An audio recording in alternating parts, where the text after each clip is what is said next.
It was well past midnight, around 1:30 a.m., and the silence of the countryside was absolute.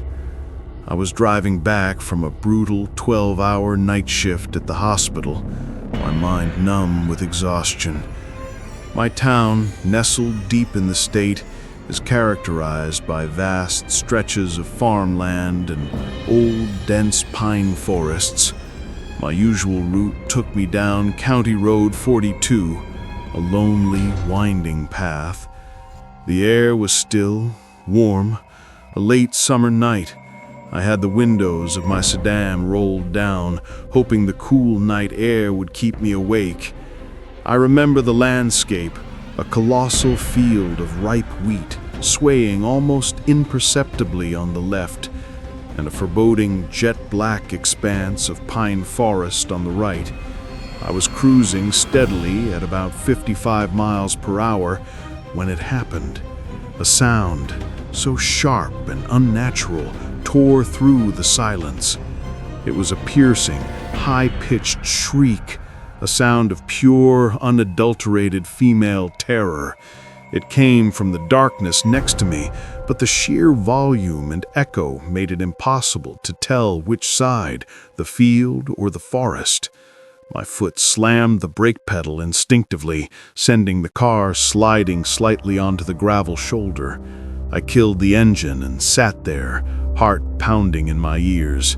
Silence, briefly. Then a second, less intense sound, a faint, broken sobbing and muffled pleas coming distinctly from the right side, from within the pine forest. "Help," she whispered, the sound thin and desperate. I knew I shouldn't go in. Every horror movie, every piece of common sense screamed at me to call 911 and drive away. But I'm a nurse. The call for help is an instinct. I grabbed my heavy-duty Maglite flashlight from the glove compartment. It felt heavy and marginally reassuring, and stepped out. "Hello? Is anyone hurt?" I yelled, projecting my voice as much as I could. The response was immediate and frantic. "Please, I need help. I'm injured." I started moving towards the tree line, shining the Maglite flashlight into the intimidating blackness.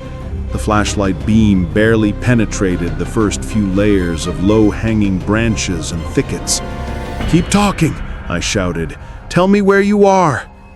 Every 10 seconds or so, she would let out a strained, panicked, "Help me!" I pushed deeper, fighting past tangled roots and thorny bushes, the scent of pine needles and damp earth filling the air. My clothes were snagging, my arms getting scratched. I was running now, following the sound.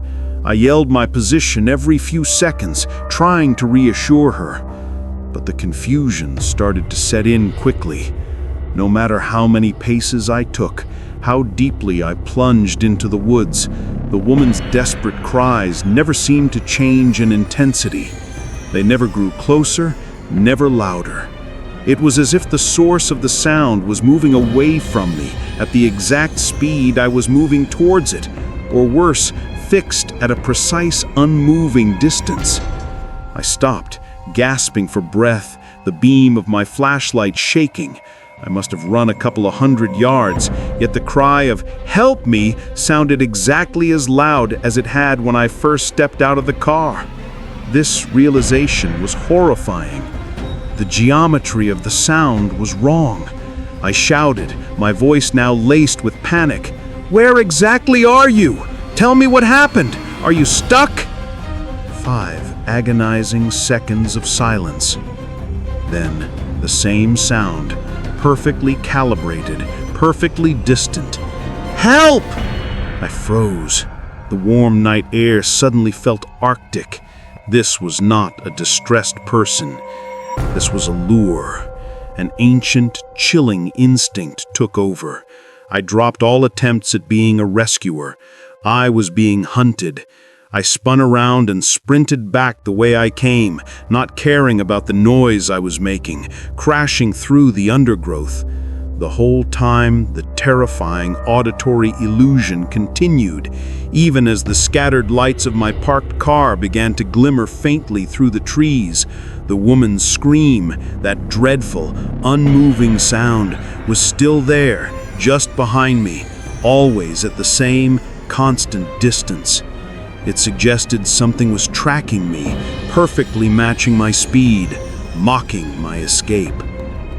I burst out of the tree line, heart hammering against my ribs, jumped into the sedan and locked the doors, my hands shaking too badly to turn the key immediately. I sped away, leaving the headlights on high beam, never once looking in my rear-view mirror. I finally calmed down enough on the drive home to call the state police non-emergency line and file a report, giving them the vague location. I felt sick and disturbed, but tried to move on, dismissing it as a very elaborate prank or a sound phenomenon I couldn't explain. Then, a week later, I saw a local news bulletin that chilled me to the bone.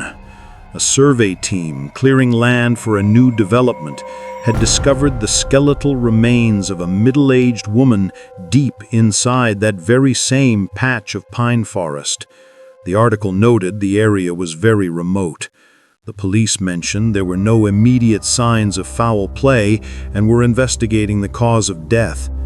The forest is huge, yes, but the coincidence is too precise, too cruel. I often stare at the map now. Was the cry I heard the sound of her spirit, forever trapped and calling for help? Or was it something more sinister? Something that perhaps lured her to her doom and was now trying to lure me? I don't know, but the sound of that distant, unmoving scream is something I know I will carry with me forever.